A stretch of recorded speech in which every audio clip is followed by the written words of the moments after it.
Tristan, you have said you love your work deeply and consider music to be the most unifying art form. Expand on that for me.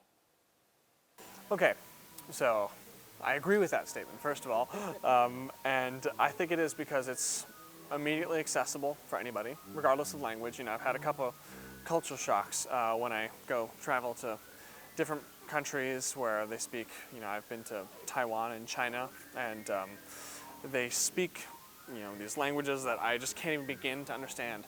But then I'll be in rehearsal with them because I sat in with a Chinese orchestra once, and they're sitting next to me playing trumpet, playing whatever instrument, and all of a sudden I know exactly what they're saying, and I know exactly how to respond, and you know, we can, obviously we're trained in that, but it's just natural for people to know what you're talking about when you're playing music.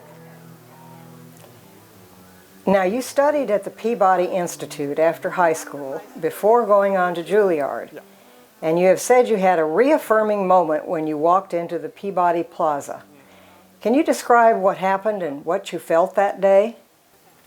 So I kind of got a late start to the music, to my interest in being a professional musician, and I was in high school, and it was my junior year. I realized I want to do this because this is awesome and it's fun, and this is what I'm meant to do, basically.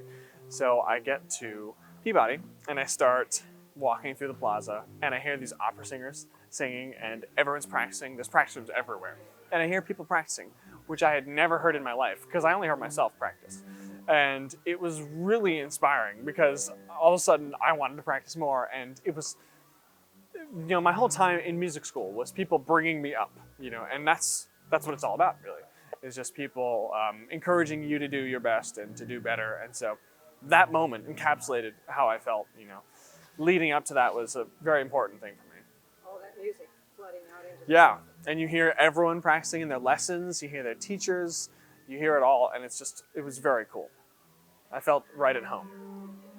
You knew you were in the right place. Yes, for sure. Tristan, you have worked with some leading musicians of our time, among them Itzhak Perlman and Leonard Slatkin. Yep. What do you remember from those experiences? From my experiences, it was in school orchestra both times, never a professional orchestra, but it was fantastic both times. I remember Leonard Slatkin being way more relaxed than I thought he would be. Like, I thought he would be kind of uptight and intense, but he was super chill, super nice, and respectful, and just kind to everyone.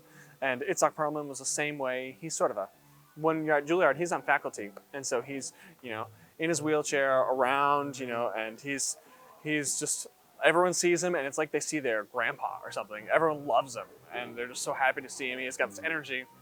So it was fantastic working with them. So no intimidation, just no, just real people. Yeah. You will be playing Hummel's Trumpet Concerto in E-flat major for us at our December concert.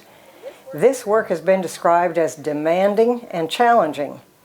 Why is that, and how do you prepare for such a concerto? Yeah, so the piece is definitely demanding. Particularly the last movement is demanding technically, but it's demanding in many other ways. But it's also really fantastic, really beautiful, and it has a lot of different contrasts for an old piece like that. It's one of 2 or 3 concertos that trumpet players really have, like from that era. Haydn wrote one, and also Neruda wrote a trumpet concerto. So in order to prepare for that, I need to be doing runs of the piece. Like I'll play it at my house, for my dog or whatever. I'll do a run of it in its entirety. It's probably 15 minutes. And I'll do a run of it and make sure that my face, my chops can handle it. And I'll also practice on a different type of instrument. It's called an E-flat trumpet. It's a little bit smaller. And that's what this piece was. It wasn't originally written for it, but that's what everyone plays on it now. People will play Haydn and Hummel on E-flat trumpet.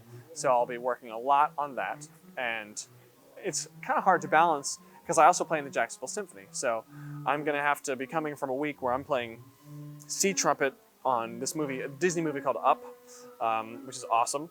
And it's got a big trumpet part, but it's completely different from, classical, trumpet concerto. So it'll be a real challenge to put together, but I'm excited to do it because I haven't played the whole piece before, and I love it. So it's a great opportunity to get to actually play it finally. we're excited to hear it. Yeah, well, thanks. Now, obviously, playing the melodica is much Oh. different from playing classical trumpet music. It is. What do you enjoy most about being part of the melodica men? There's a lot of things I really love about it. One of them is that I feel completely liberated from the technique of the instrument. Because on the trumpet, it's a very advanced skill set. Not to say that melodica isn't, but it takes care of certain things for you. Range, intonation, and endurance, sort of. But mostly range and intonation, which are and sound, I guess, those are the three big things: sound, range, and endurance or intonation. For students on the trumpet, that's really a challenge. But on melodica, you just blow, you just add air, and so I feel like I can really express myself, very transparently. And on the trumpet, I can do that.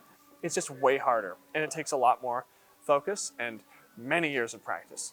So melodica was just kind of like it was like a dream when I first played it, because it sounds pretty good, and I could play it because I've got the wind instrument technique and I can play piano. So I had those two skill sets, which are all you need to play melodica. And so it was just like, I could do it right away. I felt really gifted at it.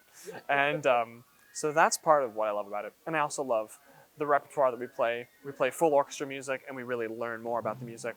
And it's really satisfying and engaging. So it's a really fun thing. Yes, very multifaceted right now. Tristan, what do you most want patrons of the symphony to know about you?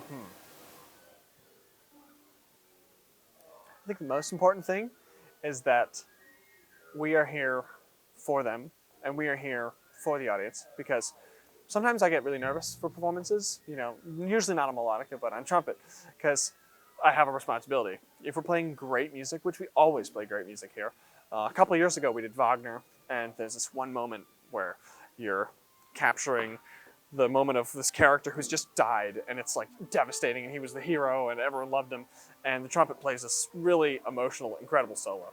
And I got really nervous for that and really stressed out, because it makes me feel it brings me up so much, and I want people to feel that way as well. So I hope that they do, and that's really what we go for every day. That's what I go for.